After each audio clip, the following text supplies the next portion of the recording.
নমস্কার। অবশেষে কিন্তু অন্নপূর্ণার পোর্টালে আমরা বাংলা এবং ইংরাজি ফর্ম পেয়ে গেলাম। socialsecurity.gov.in এই পোর্টালে কিন্তু আপনারা এই ফর্মটা পাবেন। আমি বাংলা ফর্মটি ডাউনলোড করে আপনাদেরকে স্টেপ বাই স্টেপ কিন্তু দেখিয়ে দিচ্ছি। এই ফর্মটি কিন্তু একটি 12 পাতার ফর্ম, তাই জন্য কিন্তু আপনাদের ধৈর্য রেখে পুরো ভিডিওটা প্রপারভাবে দেখতে হবে। এখানে লেখা আছে অন্নপূর্ণা যোজনা পারিবারিক তথ্য সংগ্রহের ফর্ম, অর্থাৎ পারিবারিক কিন্তু তথ্যও কিন্তু লাগবে। এছাড়াও লেখা রয়েছে প্রতিটি বিভাগের স্পষ্ট ক্ষেত্রে টিক বা চেকবক্সের বিকল্প এবং নির্দেশাবলী রয়েছে। প্রতিটি চেকবক্স ও ক্ষেত্র পরিষ্কারভাবে চিহ্নিত করা হয়েছে। আবেদনকারী ও যাচাইকারী কর্মকর্তার জন্য প্রয়োজনীয় নির্দেশাবলী প্রদান করা হয়েছে। প্রতিটি বিভাগ পূরণ করতে বাধ্যতামূলক। এবার ফর্মটা আপনারা কিভাবে step by step fill up করবেন সেটাই দেখে নেব। ওপরে আছে বিভাগ ক্ষেত্র বিকল্প বা ইনপুট আর নির্দেশনা। তারপর যেটা আছে পরিবারের প্রধানের নাম, অর্থাৎ আপনার পরিবারে যে সবথেকে বয়স্ক ব্যক্তি বা হেড অফ দ্য ফ্যামিলি আছে তার নাম কিন্তু এই জায়গাটাতে লিখতে হবে, পুরো নাম লিখতে হবে। অবশ্যই কিন্তু আধার কার্ডে যে নাম আছে সেই নামটাই দিতে হবে। এরপর জন্ম তারিখ, দিন, মাস, বছর যেরকম আছে সেরকম লিখবেন। তারপর যেটা আছে পরিবারের প্রধানের জেন্ডার, অর্থাৎ উনি যদি পুরুষ হয় পুরুষ, মহিলা হলে মহিলা। এরপর পরিবারের প্রধানের আধার নম্বর লিখতে হবে, এইখানটাতে কিন্তু পুরোটা লিখতে হবে। এরপর আছে ডিজিটাল রেশন কার্ডের পারিবারিক আইডি যদি থাকে, আপনার যদি ডিজিটাল রেশন কার্ড থাকে অর্থাৎ যার হেড অফ দ্য ফ্যামিলি তার এখানটাতে নাম্বার দিতে হবে। এরপর পরিবারের সদস্য সংখ্যা, ধরে নিচ্ছি আমার পরিবারে 4 জন আছে, আমি লিখলাম 4।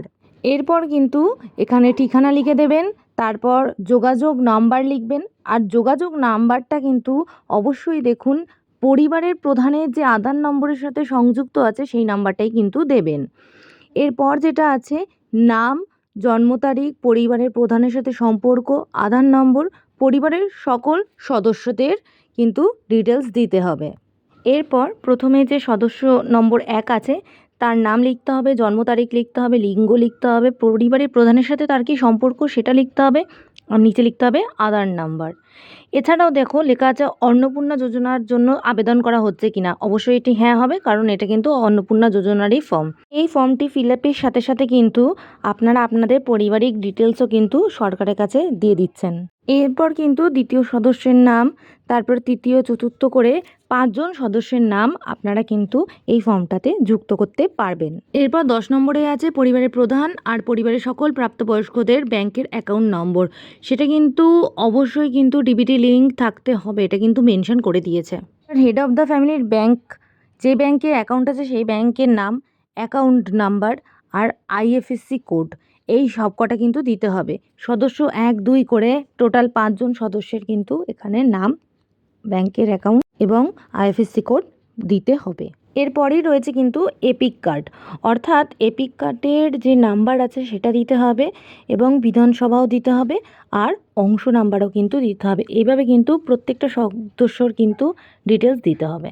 এরপর দিতে হবে বিভাগ, অর্থাৎ আপনি কি কাস্ট, যদি আপনি জেনারেল হন জেনারেল, এসটি, এসসি, ওবিসি, আপনি যেটাই হবেন সেটা কিন্তু টিক দেবেন। এরপরে যেটা আছে সেটা হচ্ছে রেশন কার্ড।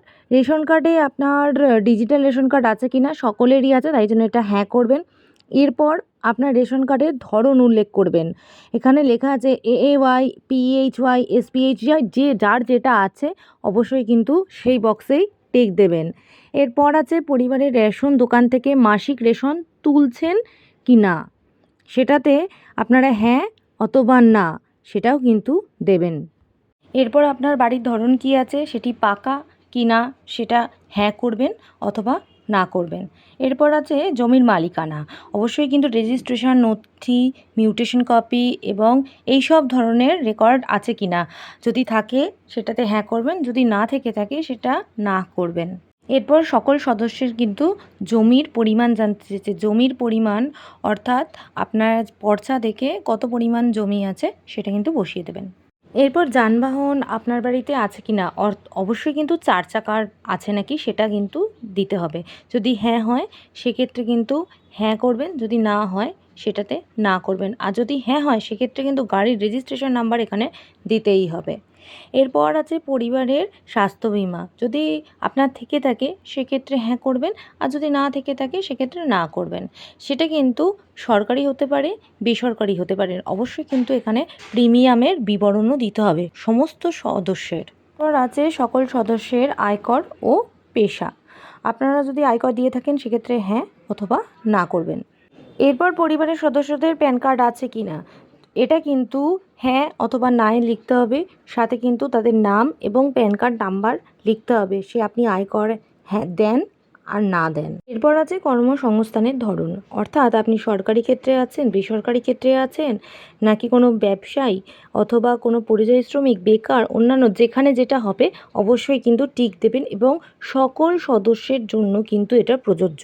এরপর পরিবারের প্রাপ্তবয়স্কদের শিক্ষিত বা অশিক্ষিতদের সদস্যের সংখ্যা, অর্থাৎ পরিবারে কজন শিক্ষিত আছে আর কজন অশিক্ষিত আছে, তো এখানে পরপর সেই অনুযায়ী কিন্তু প্রত্যেকজনের টিক দিতে হবে এবং প্রত্যেক সদস্যের শিক্ষাগত যোগ্যতা কতটা সেটাও কিন্তু লিখে দিতে হবে। এরপর বলছে যে আপনার বাড়ির কোনো সদস্য তিনি কোনো পদে আছেন, মন্ত্রী, সাংসদ, বিধায়ক, পঞ্চায়েতের কোনো প্রধান বা প্রাক্তন কেউ আছেন নাকি। যদি হ্যাঁ হয় অবশ্যই হ্যাঁ করবেন বা না করবেন, আর যদি কোনো পদে থেকে থাকেন তার সদস্য নম্বর লিখবেন। এরপর যেটা আছে সেটা হচ্ছে কোনো সদস্য কি সরকারি পেনশনভোগী কি না, যদি হ্যাঁ হয় সেটা হ্যাঁ বা না সেটা লিখবেন, আর যদি কোনো পেনশন পায় সেক্ষেত্রে নম্বর লিখবেন। এরপর আছে জিএসটি পান কি না, হ্যাঁ বা না উত্তর দেবেন। এরপর পরিবারের টোটাল বার্ষিক আয় কত সেটা পরিমাণ অনুযায়ী বসাবেন। এরপর যেটা আছে সেটা হচ্ছে সিএতে বর্তমান অবস্থা যদি থেকে থাকে, যদি আবেদন করেননি সেক্ষেত্রে আপনি প্রযোজ্য নয়তে টিক দেবেন।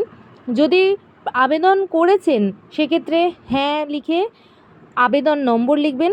আর যদি ইস্যু করা হয়ে থাকে এবং যদি সেটি হ্যাঁ হয়ে থাকে সেক্ষেত্রে কিন্তু তার নিচে টিক দেবেন। যদি একজন সদস্যেরও আবেদন করে থাকেন তবে তারটা কিন্তু আবেদনেই টিক দেবেন, বাদবাকি কিন্তু কারোরটা দিতে হবে না। যদি কেউ আবেদন না করে থাকেন সেক্ষেত্রে সেটা প্রযোজ্য নয়তেই ছাড়বেন। এরপর এই সমস্ত যে ক্রেডিট কার্ডগুলো আছে সেগুলো আপনি পান কিনা, যদি পেয়ে থাকেন, যে পেয়ে থাকবে সদস্যের মধ্যে সেটা হ্যাঁ লিখবেন অথবা না লিখবেন, আর যদি পেয়ে থাকেন সেটা কবে ইস্যু করা হয়েছে আর আইডির সংখ্যা লিখে দেবেন অবশ্যই।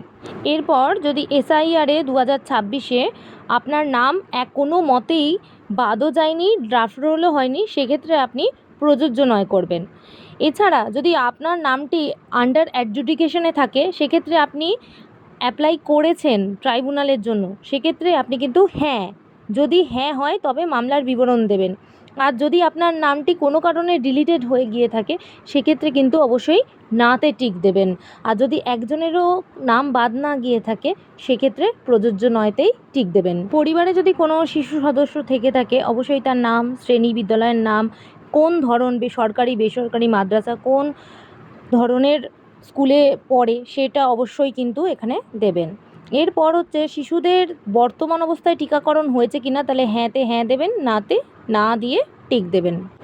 এরপরে কিন্তু দেখুন এখানে আছে সরকারি কোনো প্রকল্পের সুবিধা আপনি ডিবিটির মাধ্যমে পাচ্ছেন কিনা, পেলে হ্যাঁ করবেন, না পেলে না করবেন। দেখা গেল আপনি কোনো সরকারি প্রকল্পের সুবিধা পাচ্ছেন, সেক্ষেত্রে 1 নম্বর যে আছে সেই প্রকল্পের আপনি ওখানে নামটা লিখে দেবেন।